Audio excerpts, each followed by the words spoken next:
श्री आंजनेय स्तोत्रम्।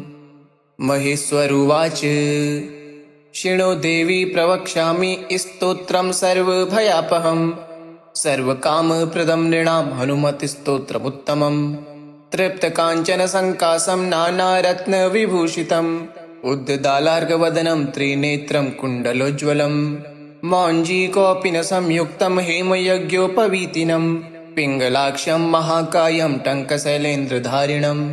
शिखानिक्षिप्तवालाग्रं मेरुशैलाग्रसंस्थितं मूर्तित्रयात्मकं पीनं महावीरं महाहनुम्। हनुमन्तं वायुपुत्रं नमामि ब्रह्मचारिणम् त्रिमूर्त्यात्मकमामस्तं जपाकुसुमसन्निभं।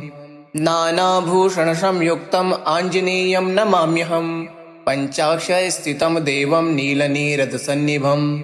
पूजितं सर्वदेवैश्च राक्षसान्तं नमाम्यहम् अचलद्युतिसङ्कासं सर्वालङ्कारभूषितम्। षडक्षरस्थितं देवं नमामि कपिनायकम् तप्तस्वर्णमयं देवं हरिद्राभं सुरार्चितम्। सुन्दरं साब्जनयनं त्रिनेत्रं तं नमाम्यहम् अष्टाक्षराधिपं देवं हीरवर्णसमुज्ज्वलम्।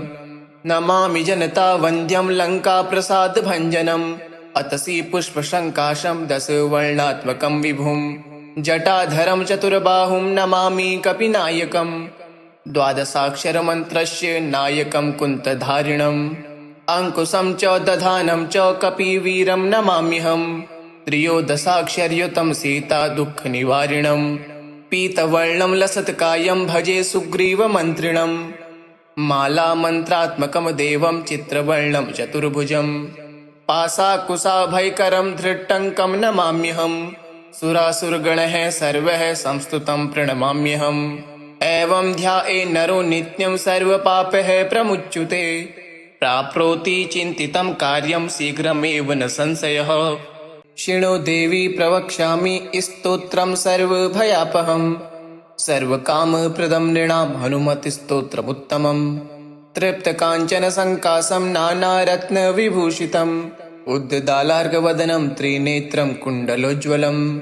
मौञ्जीकौपीन संयुक्तं हेमयज्ञोपवीतिनम् पिङ्गलाक्षं महाकायं टङ्कशैलेन्द्रधारिणम्। शिखानिक्षिप्तवालाग्रं मेरुशैलाग्रसंस्थितं मूर्तित्रयात्मकं पीनं महावीरं महाहनुम्।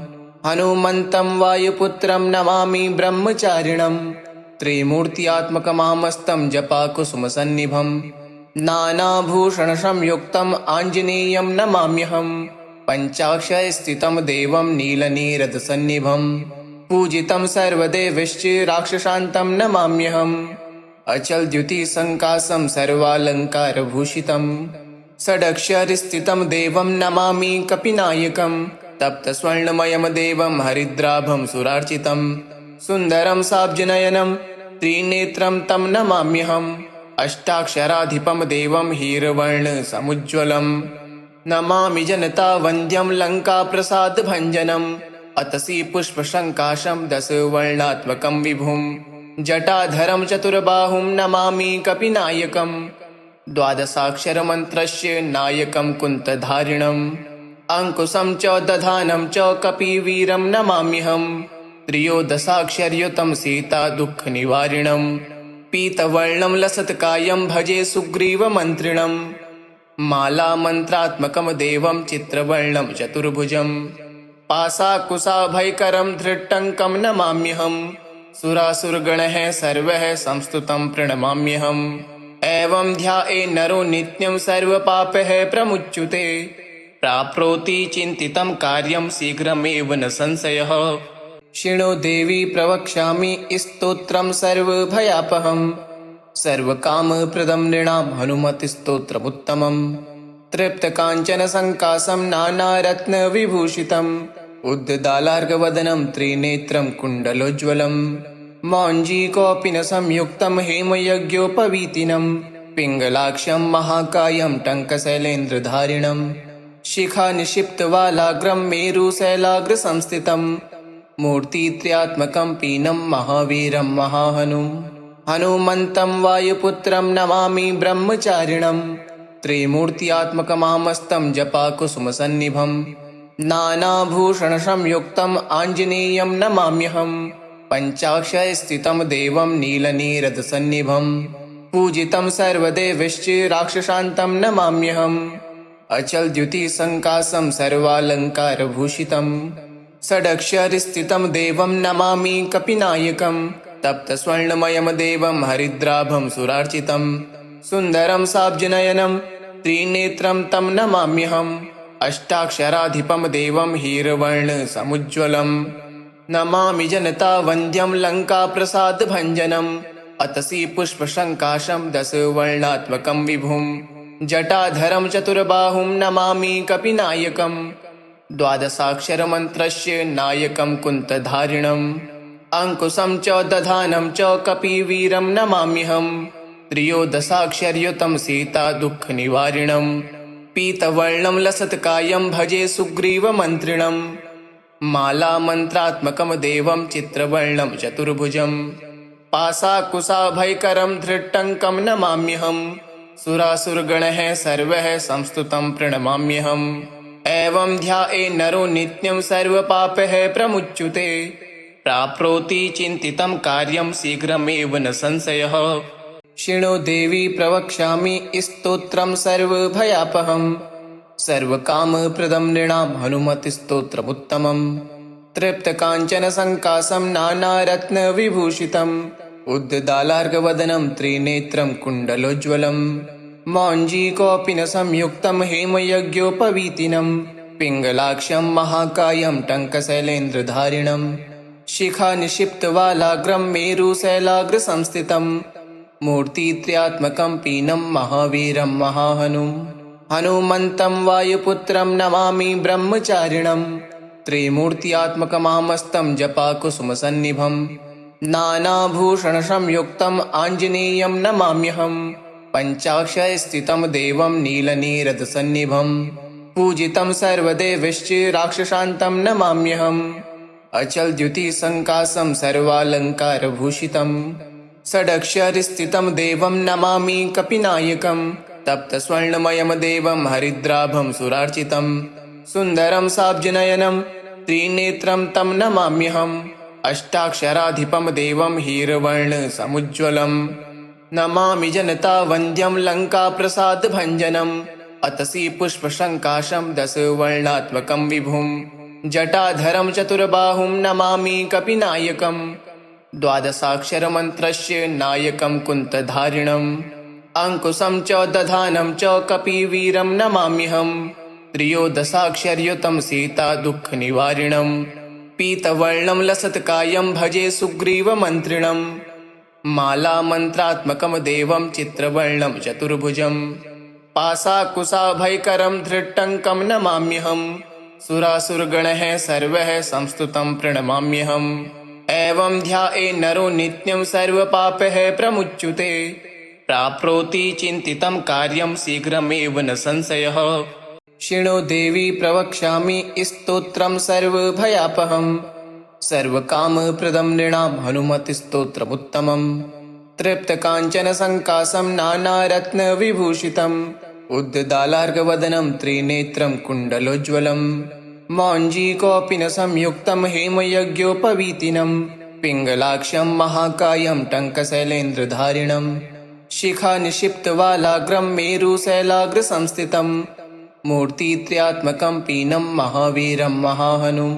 हनुमन्तं वायुपुत्रं नमामि ब्रह्मचारिणम् त्रिमूर्त्यात्मकमामस्तं जपाकुसुमसन्निभम् नानाभूषणसंयुक्तम् आञ्जनेयं नमाम्यहम् पञ्चाक्षरस्थितं देवं नीलनीरदसन्निभम् पूजितं सर्वदेवैश्च राक्षसान्तं नमाम्यहम् अचलद्युतिसङ्काशं सर्वालङ्कारभूषितम् षडक्षरस्थितं देवं नमामि कपिनायकम् तप्तस्वर्णमयं देवं हरिद्राभं सुरार्चितम् सुन्दरं साब्जनयनं त्रिनेत्रं तं नमाम्यहम् अष्टाक्षराधिपं देवं हीरवर्णसमुज्ज्वलम् नमामि जनतावन्द्यं लङ्काप्रसादभञ्जनम् अतसि पुष्पसङ्काशं दशवर्णात्मकं विभुम् जटाधरं चतुर्बाहुं नमामि कपिनायकम् द्वादशाक्षरमन्त्रस्य नायकं कुन्तधारिणम् अंकुशं च दधानं च कपिवीरं नमाम्यहम्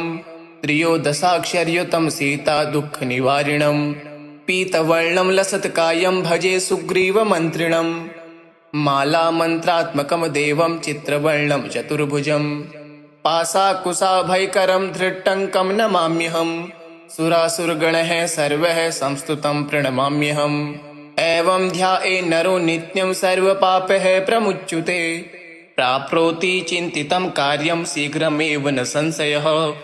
शृणु देवी प्रवक्ष्यामि स्तोत्रं सर्वभयापहम् सर्वकामप्रदं नृणां हनुमत्स्तोत्रमुत्तमम् तृप्तकाञ्चनसङ्काशं नानारत्नविभूषितम् उद्दालार्कवदनं त्रिनेत्रं कुण्डलोज्ज्वलम् मौञ्जीकौपीनसंयुक्तं हेमयज्ञोपवीतिनम् पिङ्गलाक्षं महाकायं टङ्कशैलेन्द्रधारिणम् शिखानिक्षिप्तवालाग्रं मेरुशैलाग्रसंस्थितम् मूर्तित्रयात्मकं पीनं महावीरं महाहनुम् हनुमन्तं वायुपुत्रं नमामि ब्रह्मचारिणम् त्रिमूर्त्यात्मकमामस्तं जपाकुसुमसन्निभम् नानाभूषणसंयुक्तम् आञ्जनेयं नमाम्यहम् पञ्चाक्षरस्थितं देवं नीलनीरदसन्निभम् पूजितं सर्वदेवैश्च राक्षसान्तं नमाम्यहम् अचलद्युतिसङ्काशं सर्वालङ्कारभूषितम् षडक्षरस्थितं देवं नमामि कपिनायकम्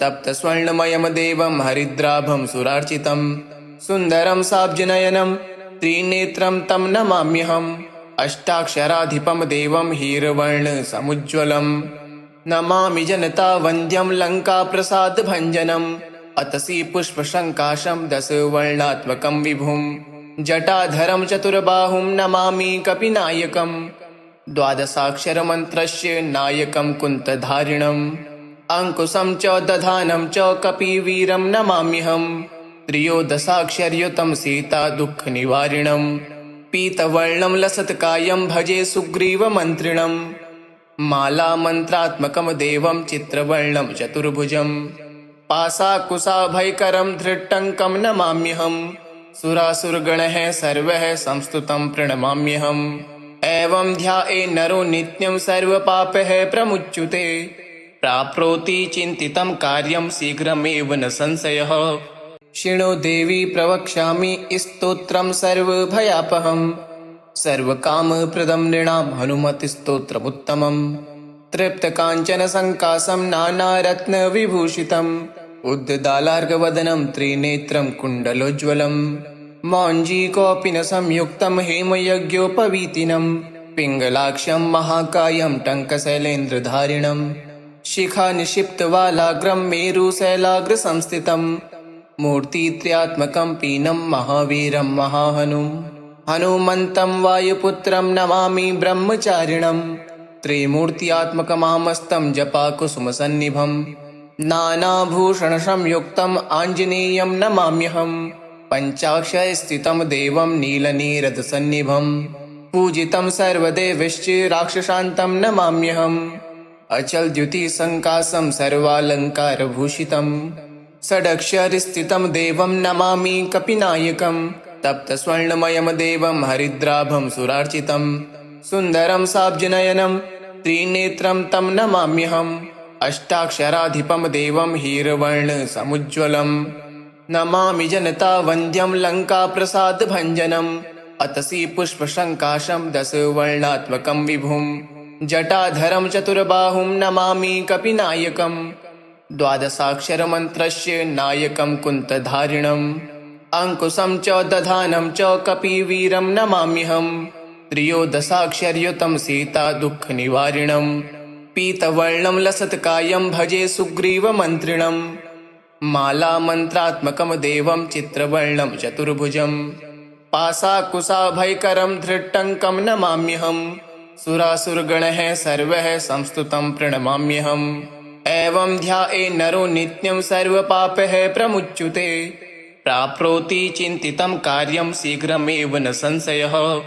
शृणु देवी प्रवक्ष्यामि स्तोत्रं सर्वभयापहम् सर्वकामप्रदं नृणां हनुमत्स्तोत्रमुत्तमम् तृप्तकाञ्चनसङ्काशं नानारत्नविभूषितम् उद्दालार्कवदनं त्रिनेत्रं कुण्डलोज्ज्वलं मौञ्जीकोऽपि न संयुक्तं हेमयज्ञोपवीतिनं पिङ्गलाक्षं महाकायं टङ्कशैलेन्द्रधारिणं शिखानिक्षिप्तवालाग्रं मेरुशैलाग्रसंस्थितं मूर्तित्रयात्मकं पीनं महावीरं महाहनुं हनुमन्तं वायुपुत्रं नमामि ब्रह्मचारिणं त्रिमूर्त्यात्मकमामस्तं जपाकुसुमसन्निभं नानाभूषणसंयुक्तम् आञ्जनेयं नमाम्यहं पञ्चाक्षरस्थितं देवं नीलनीरदसन्निभं पूजितं सर्वदेवैश्च राक्षसान्तं नमाम्यहम् अचलद्युतिसङ्काशं सर्वालङ्कारभूषितं षडक्षरस्थितं देवं नमामि कपिनायकं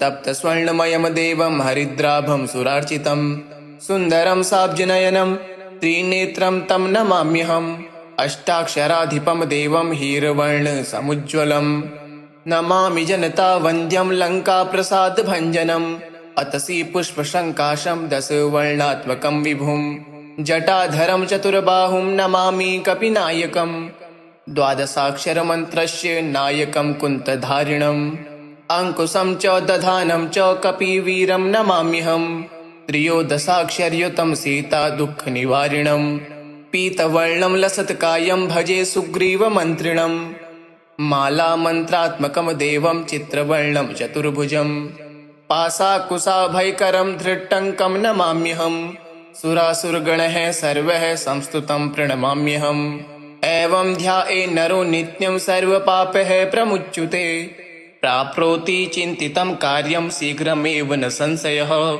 शृणु देवी प्रवक्ष्यामि स्तोत्रं सर्वभयापहं सर्वकामप्रदं नृणां हनुमत्स्तोत्रमुत्तमम् तृप्तकाञ्चनसङ्काशं नानारत्नविभूषितम् उद्दालार्कवदनं त्रिनेत्रं कुण्डलोज्ज्वलं मौञ्जीकोऽपि न संयुक्तं हेमयज्ञोपवीतिनं पिङ्गलाक्षं महाकायं टङ्कशैलेन्द्रधारिणं शिखानिक्षिप्तवालाग्रं मेरुशैलाग्रसंस्थितं मूर्तित्रयात्मकं पीनं महावीरं महाहनुं हनुमन्तं वायुपुत्रं नमामि ब्रह्मचारिणं त्रिमूर्त्यात्मकमामस्तं जपाकुसुमसन्निभं नानाभूषणसंयुक्तम् आञ्जनेयं नमाम्यहं पञ्चाक्षरस्थितं देवं नीलनीरदसन्निभं पूजितं सर्वदेवैश्च राक्षसान्तं नमाम्यहम् अचलद्युतिसङ्काशं सर्वालङ्कारभूषितं षडक्षरस्थितं देवं नमामि कपिनायकं तप्तस्वर्णमयं देवं हरिद्राभं सुरार्चितं सुन्दरं साब्जनयनं त्रिनेत्रं तं नमाम्यहम् अष्टाक्षराधिपं देवं हीरवर्णसमुज्ज्वलं नमामि जनतावन्द्यं लङ्काप्रसादभञ्जनम् अतसि पुष्पसङ्काशं दशवर्णात्मकं विभुं जटाधरं चतुर्बाहुं नमामि कपिनायकं द्वादशाक्षरमन्त्रस्य नायकं कुन्तधारिणम् अङ्कुशं च दधानं च कपिवीरं नमाम्यहं त्रयोदशाक्षरयुतं सीतादुःखनिवारिणं पीतवर्णं लसत्कायं भजे सुग्रीवमन्त्रिणं मालामन्त्रात्मकं देवं चित्रवर्णं चतुर्भुजं पाशाकुशाभयकरं धृट्टङ्कं नमाम्यहं सुरासुरगणः सर्वः संस्तुतं प्रणमाम्यहम् एवं ध्याये नरो नित्यं सर्वपापैः प्रमुच्यते प्राप्नोति चिन्तितं कार्यं शीघ्रमेव न संशयः इति श्री आञ्जनेयस्तोत्रं सम्पूर्णम्।